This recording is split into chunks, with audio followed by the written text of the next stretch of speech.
മഴവന്നൂർ പഞ്ചായത്തിൽ കുടിവെള്ള പദ്ധതിയിലേക്ക് കക്കൂസ് മാലിന്യം ഒഴുക്കുന്നതായി പരാതി. പ്ലൈവുഡ് കമ്പനിക്കെതിരെ പ്രതിഷേധം ശക്തമാകുന്നു. രണ്ടാം വാർഡായ കൂഴൂർ കമർദിയിൽ പ്രവർത്തിക്കുന്ന പ്ലൈവുഡ് കമ്പനിക്കെതിരെയാണ് നാട്ടുകാരുടെ പ്രതിഷേധം. കക്കൂസ് മാലിന്യം ഉൾപ്പെടെയുള്ള മലിനജലം പാടശേഖരങ്ങളിലൂടെ തോട്ടിലേക്ക് ഒഴുക്കിവിടുന്നുവെന്നാണ് നാട്ടുകാർ ആരോപിക്കുന്നത്. പഞ്ചായത്തിന്റെ നിർദ്ദേശം അവഗണിച്ച് പ്രവർത്തിക്കുന്ന കമ്പനിക്ക് ഈ വിഷയത്തിൽ പഞ്ചായത്ത് ഭരണസമിതി നേരത്തെ തന്നെ സ്റ്റോപ്പ് മെമ്മോ നൽകിയിരുന്നു.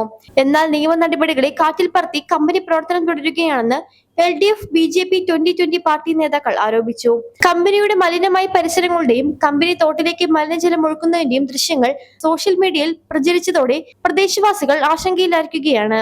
മഞ്ചനാട് കുടിവെള്ള പദ്ധതിയെ ആശ്രയിക്കുന്ന കുട്ടികളും വീട്ടമ്മമാരും ഉൾപ്പെടെയുള്ള ഉപഭോക്താക്കൾ വലിയ ഭീതിയിലാണ്. കൂടാതെ പഞ്ചായത്തിലെ വിവിധ ഹോട്ടലുകളും ഈ ജലമാണ് ഉപയോഗിക്കുന്നത് എന്നതും സ്ഥിതി അതീവ ഗുരുതരമാക്കുന്നു.